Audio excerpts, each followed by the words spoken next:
English premier লিগের club Manchester সিটির দুর্দশা যেন দিন দিন বেড়েই চলেছে। টানা 4 হারে আগেই লজ্জার রেকর্ড গড়েছিল ইতিহাদের ক্লাবটি। এবার ঘরের মাঠেই পঞ্চম হারের স্বাদ পেল গার্দিওলার শিষ্যরা। টটেনহ্যামের বিপক্ষে 4 গোল হজম করে ইতিহাদে সবচেয়ে বড় ব্যবধানে হারের সাক্ষী হল ম্যান সিটি। শনিবার ঘরের মাঠ ইতিহাদ স্টেডিয়ামে ম্যাচের শুরু থেকে আধিপত্য দেখায় টটেনহ্যাম। প্রথমার্ধের 13তম মিনিটে ডেজেন কুলুসেভস্কির নিখুঁত ক্রস থেকে জেমস মেডিসন গোল করে সিটি ডিফেন্স ভেঙে দেন।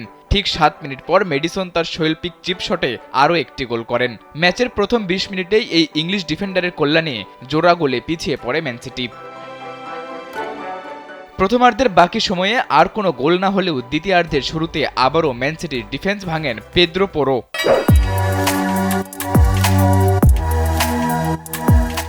তার অসাধারণ গোলেই ম্যাচে 3-0 এগিয়ে যায় টটেনহ্যাম। এছাড়া যোগ করার সময় ব্রেনান জনসন গোল করলে 4-0 ব্যবধানের বড় হার নিশ্চিত হয় ম্যান সিটির।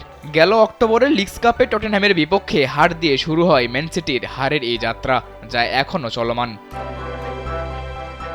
2006 সালের পর এই প্রথম টানা 5 ম্যাচ হারের মুখ দেখল ম্যান সিটি। এছাড়া 2003 সালে আর্সেনালের কাছে 5-1 গোলে হারের পর সিটির ঘরের মাঠে আর কেউ হারাতে পারেনি এত বড় ব্যবধানে। ঘরের মাঠে টানা 52 ম্যাচ অপরাজিত থাকার পর টটেনহ্যামের বিপক্ষে হারের স্বাদ পেল ক্লাবটি। ম্যাচ হারলেও কোচ গার্দিওলাকে ধরে রেখেছে ম্যান সিটি। ম্যান সিটির পাশাপাশি গার্দিওলার জন্য এটি বাজে রেকর্ড, কারণ এর আগে কখনোই তাকে দেখতে হয়নি টানা 5 ম্যাচের হার। এই হারের পরও 23 পয়েন্ট নিয়ে ম্যানচেস্টার সিটি প্রিমিয়ার লিগ টেবিলের দ্বিতীয়তে অবস্থান করছে। চোট জর্জর ম্যান সিটির টানা 5 ম্যাচ হারের পর উঠে আসছে বড় এক প্রশ্ন।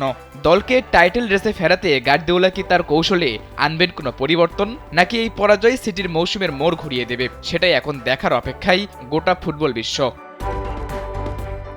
সাদাতুর রাফি, কালবেলা।